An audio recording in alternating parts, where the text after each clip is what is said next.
మన కోసం మన వార్తలు అందించే ఏటీఎం న్యూస్ కు స్వాగతం.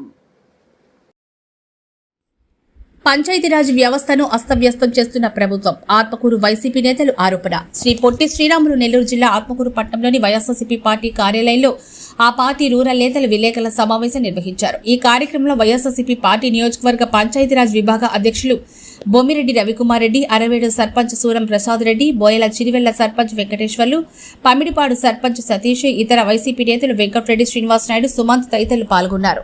ఈ సందర్భంగా వారు మాట్లాడుతూ, కూటమి ప్రభుత్వం పంచాయతీరాజ్ వ్యవస్థను అస్తవ్యస్తం చేస్తూ తమ స్వలాభాలకు ఉపయోగించుకుంటుందని ఆరోపించారు. ప్రస్తుతం రాష్ట్రంలో చిన్నబాబు గారి రెడ్ బుక్ రాజ్యాంగం నడుస్తోందని తెలిపారు.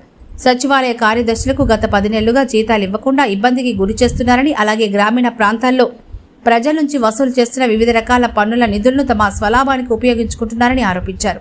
కేంద్ర ప్రభుత్వ నిధులతో వస్తున్న ఉపాధి హామీ కూలీల నిధులను సైతం వీరు తమ స్వలాభాన్ని దారి మళ్లిస్తూ గ్రామీణ ప్రాంతాల అభివృద్ధి కుంటుపరుస్తున్నారని ఆరోపించారు. అలాగే సర్పంచ్, ఎంపీటీసీ, జెడ్పీటీసీ, ఎంపీపీ గౌరవ వేతనం పెంచాలని వారి సందర్భంగా కోరారు.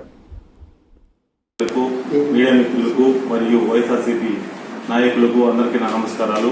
ముఖ్యంగా ఈరోజు ఈ ప్రెస్ మీట్ యొక్క పెట్టడానికి ముఖ్య ఉద్దేశం, మా పార్టీ జాతీయ అధ్యక్షుడు వైఎస్ జగన్మోహన్ రెడ్డి గారి ఆదేశాల మేరకు ఆత్మకూరు కాన్స్టిట్యున్సీ మన మేకప్ ఇన్ఛార్జ్ అయినటువంటి మాజీ శాసనసభ్యులు మేకపాటి విక్రమరెడ్డి గారి యొక్క సూచనల మేరకు మరియు రాష్ట్ర పంచాయతీరాజ్ వింగ్ అధ్యక్షుడు వెన్నుపూస రవీంద్ర రెడ్డి అన్న ఆదేశాల మేరకు ఈరోజు ప్రెస్ మీట్ పెట్టడం జరిగింది. ఇది ఈరోజు గవర్నమెంట్ అమలుపరుస్తున్నటువంటి విధానాల్లో కొన్ని లోపాలను, దానికి ఒక 7 అంశాలను వినతి పత్రం ద్వారా రేపు 30వ తారీఖున ప్రతి ఒక్క జిల్లా కేంద్రాల్లో కలెక్టర్ గారిని కలిసి ఆ కలెక్టర్ గారి దగ్గర ఈ 7 అంశాలను ఆయన దగ్గర ఒక అర్జీ ద్వారా ప్రతి ఒక్క రాష్ట్రంలో ప్రతి ఒక్క జిల్లాలో కలెక్టర్ని కలవడం జరుగుతుంది. ఈ 7 అంశాలలో మొదటి అంశమైనటువంటి రాష్ట్రంలో జరుగుతున్న ఉపాధి హామీ పథకంలో జరుగుతున్న అవినీతిపై కేంద్ర ప్రభుత్వం విచారణ చేయించాలి. ఈ రోజు ఉపాధి హామీ పథకంలో జరుగుతున్నటువంటి దానిలో ఎన్నో లోపాలు ఉన్నాయి. అవన్నీ కూడా కేంద్ర ప్రభుత్వం ద్వారా విచారణ జరిపించి అక్కడ లోపాలలో ఎవరైతే ఈ అవినీతి చేస్తుంటారో వాళ్ళందరినీ కూడా ప్రభుత్వం కఠిన శిక్ష వేయాలని చెప్పేసి మేము ఫస్ట్ ఒక అంశాన్ని మన గవర్నమెంట్ దృష్టికి తీసుకురావడం జరుగుతుంది. లేస్తే రెడ్ బుక్ రాజ్యాంగం అంటారు. రెడ్ బుక్ రాజ్యాంగం అని చెప్పేసి మన లోకేష్ బాబు గారు ఒక రెడ్ బుక్ పెట్టేసుకొని దానిలో ఆయన పేర్లు రాసుకున్న వాళ్ళందరికీ ఏదో ఒక వాళ్ళని అరెస్ట్ చేయడము, జైల్లో పెట్టడం ఏం చేస్తున్నారు. లోకేష్ అన్న, మీరు కాబోయే సీఎం అనుకుంటున్నారు, అందరూ కూడా మీ నాన్నగారి యొక్క కళ మీరు సీఎం చేయాలని. ఇలా రెడ్ బుక్ రాజ్యాంగంలో శిక్షించడం వల్ల, వాళ్ళని జైల్లో పెట్టడం వల్ల మీరు సీఎం అవరన్నా? పంచాయతీల్లో స్ట్రీట్ లైట్స్ కానీ, డ్రైన్స్ కానీ, ఎన్ని క్లీనింగ్ కానీ, బ్లీచింగ్ కానీ మనీ లేవంటే ఎక్కడ నుంచి వస్తాయి? పంచాయతీ గ్రాంట్ లేదు.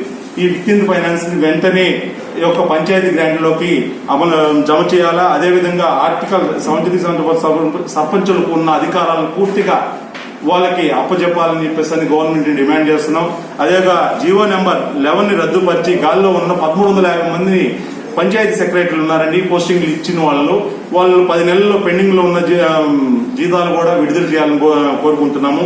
అదేవిధంగా కూటమి ప్రభుత్వం హామీ మేరకు గ్రామాల్లో పనిచేసిన ఇంటి పన్నులు స్థానిక సంస్థల్లో ఖాతాల్లో జమ చేయాలి. కానీ అలా చేయకుండా కొంతమంది దండేసి వింటారు కదా నాయకులు, వాళ్ళు తినేస్తున్నారు. అట్లా కాకుండా అవి వచ్చేసి గవర్నమెంట్ ఖాతాల్లో జమ చేయాలని చెప్పేసి మేము గవర్నమెంట్ కోరుకుంటున్నాం. సర్పంచ్ మరియు ఎంపీటీసీ, జెడ్పీటీసీ, ఎంపీపీలకు గౌరవ వేతనం వెంటనే పెంచాలని చెప్పేసి ప్రస్తుతం అమల్లో ఉన్నటువంటి వేతనాలను చాలా రోజుల నుంచి, చాలా నెలల నుంచి పెండింగ్ ఉన్నాయి. అవి వెంటనే వాళ్ళకి ఇవ్వాలని రాష్ట్రం యొక్క పంచాయతీరాజ్ వింగ్ అందరూ కూడా ఈరోజు ఈ యొక్క 7 అంశాలని అందరికీ సకాలంలో జరగాలని చెప్పేసి ఈ అవకతవకలన్నీ కూడా సరిదిద్దుకోవాలని చెప్పేసి మేము కోరుకుంటున్నాం.